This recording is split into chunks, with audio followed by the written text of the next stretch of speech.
Amtrak train on wrong track collides with freight train, 2 dead, 116 injured. An Amtrak train traveling on the wrong track collided into the back of a CSX freight train early Sunday in South Carolina, killing 2 Amtrak employees and injuring more than 100 people, authorities said. It was the third deadly wreck involving Amtrak in less than 2 months.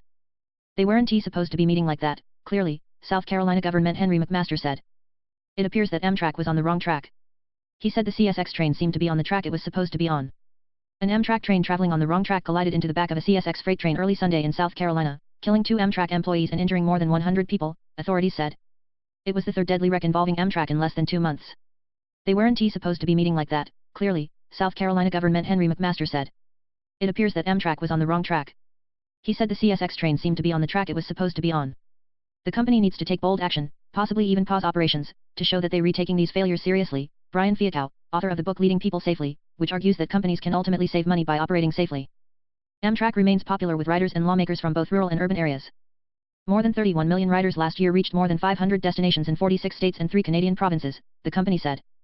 Amtrak's trains along the Northeast Corridor are its busiest, but the company also serves dozens of small towns across the West, including transporting tens of thousands of Boy Scouts annually to the Philmont Scout Ranch in northern New Mexico. Still, Amtrak has been slowly attracting more riders and is under the gun.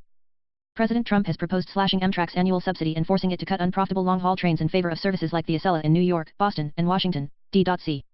Amtrak crashes in addition to the 2 this past week. Dis. 18, a train traveling 80 miles per hour entered a 30 mph curve and derailed, sending cars plunging off a bridge onto Interstate 5 below on the Cascades route between Seattle and Portland, or.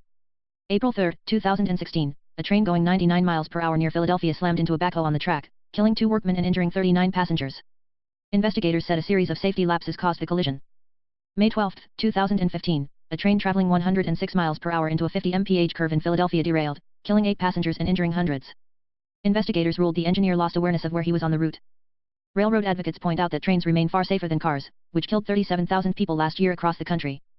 Jim Matthews, president and CEO of the nonprofit Rail Passengers Association, pointed out that in the vast majority of train crashes, a vehicle or person on the tracks was at fault, even though Amtrak or another railroad gets blamed.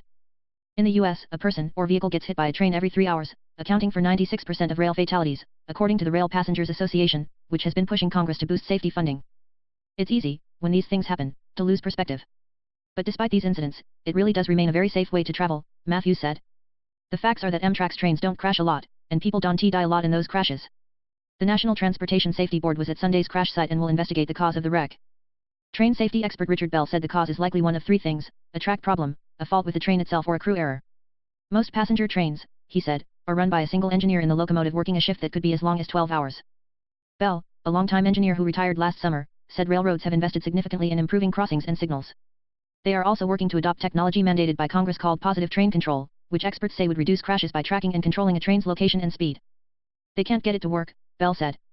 Bell said the risk of crew fatigue is very real, especially at the time of Sunday's collision, about 2:35 a.m.